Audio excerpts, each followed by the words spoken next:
I brought a whole series of work that I've been working on over a number of years with men, which is paintings of men that are kind of in a still life. They're figure, but they're in a still life tradition.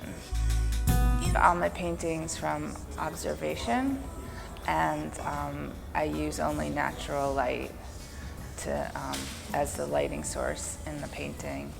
And so that means, I'm sitting wherever the subject is the whole time.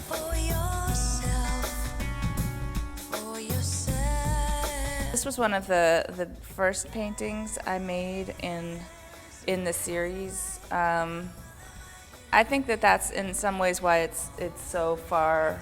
It's a little bit further, more of the bodies included. As I progressed, I became more specific about the smaller parts that I wanted to focus on. This is something that was a shape, and many years ago I made a painting of a rock, and I felt like it kind of reminded me of that with the surface. It's both a form and there's a surface with the textures and the skin. And I think that I usually only get one painting from each model because it's so arduous, it's so difficult to make it. So I looked at the model and I thought, what about his body was the most interesting to me, and it was the pattern of the hair on the back.